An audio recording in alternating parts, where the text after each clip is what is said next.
ನವದಂಪತಿಗಳ ಜಾತ್ರೆ ಎಂದೇ ಪ್ರಸಿದ್ಧಿ ಪಡೆದ ಚಾಮರಾಜೇಶ್ವರ ರಥೋತ್ಸವ ವಿಜೃಂಭಣೆಯಿಂದ ನೆರವೇರಿದೆ. ಜಾತ್ರೆಯ ತುಂಬೆಲ್ಲ ನವಜೋಡಿಗಳ ಕಲರವ ಮೇಳೈಸಿತ್ತು. ಆಷಾಢದಲ್ಲೇ ಕೈ ಹಿಡಿದು ನವಜೋಡಿಗಳು ಭರ್ಜರಿ ಜಾತ್ರೆ ಮಾಡಿದ್ದಾರೆ.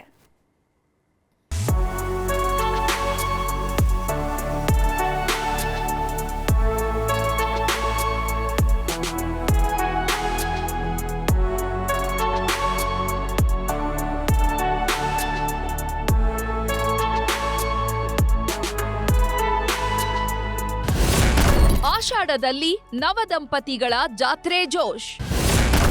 ಜಾತ್ರೆಯಲ್ಲಿ ಕೈ ಹಿಡಿದು ಜೋಡಿಗಳ ಸಡಗರ. ಆಷಾಢ ಮಾಸ ನವದಂಪತಿಗಳ ಪಾಲಿನ ವನವಾಸ ಅನ್ನೋ ಮಾತಿದೆ. 1 ತಿಂಗಳ ಕಾಲ ಪರಸ್ಪರ ದೂರ ಇರ್ತಾರೆ. ಆಷಾಢ ಶುರುವಾಗೋ ಮೊದಲೇ ನವ ವಿವಾಹಿತೆಯರು ತವರು ಮನೆ ಸೇರ್ತಾರೆ. ಹೀಗಾಗಿ ದೂರವಿರೋ ಈ ನವದಂಪತಿಗಳಿಗಾಗಿ ವಿಶೇಷ ಜಾತ್ರೆ ಜೋರಾಗಿರುತ್ತೆ. ಅದುವೇ ಚಾಮರಾಜನಗರ ಜಿಲ್ಲೆ ಚಾಮರಾಜೇಶ್ವರ ಜಾತ್ರೆ.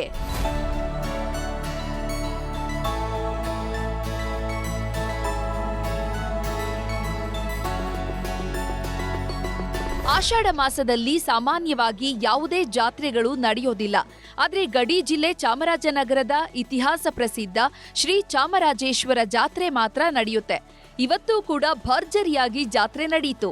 ಬೆಳಿಗ್ಗೆ 11ರಿಂದ 11:27 ಸಲ್ಲುವ ಶುಭ ಕನ್ಯಾ ಲಗ್ನದಲ್ಲಿ ಚಾಮರಾಜೇಶ್ವರನ ರಥಾರೋಹಣ ಕಾರ್ಯಕ್ರಮ ಅದ್ಧೂರಿಯಾಗಿ ನೆರವೇರಿತು.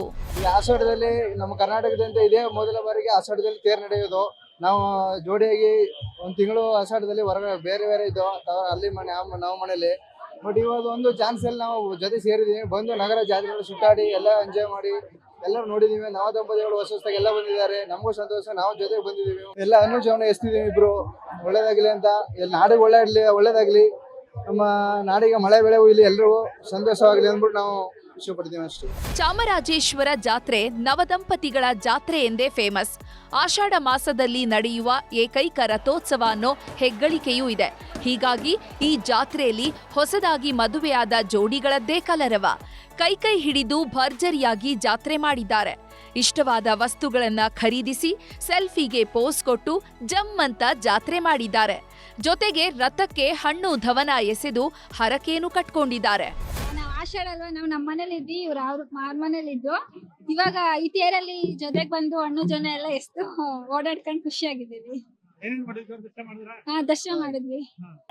ಓಲೆ ಎಲ್ಲ ಕೊಡ್ಸಿದ್ರು, ಇನ್ನ ಕೊಡ್ಸ್ಬೇಕು ತಗ್ಸ್ಕೊತೀನಿ. ಖುಷಿ ಆಯ್ತು. ನಾವ್ ಮದ್ವೆ ಆಗಿ 2 ಮಂತ್ಸ್ ಆಯ್ತು. ಸೊ ಬಂದು ಖುಷಿ ಆಯ್ತು. ತುಂಬಾ ಜನ ಇದ್ದಾರೆ. ಆಮೇಲೆ ಚೆನ್ನಾಗಿತ್ತು, ರಥೋತ್ಸವ ಚೆನ್ನಾಗಿತ್ತು ಹಾಗೂ ದೇವದರ್ಶನ ಚೆನ್ನಾಗಾಯ್ತು. ಒಟ್ಟಾರೆ ಚಾಮರಾಜೇಶ್ವರ ತೇರು ಧಾರ್ಮಿಕ ಆಚರಣೆ ಮತ್ತು ನವದಂಪತಿಗಳ ಭಾವನಾತ್ಮಕ ಸಂಗಮಕ್ಕೆ ಸಾಕ್ಷಿಯಾಗಿದೆ. SM Nandish, news 18 Chamarajanagar.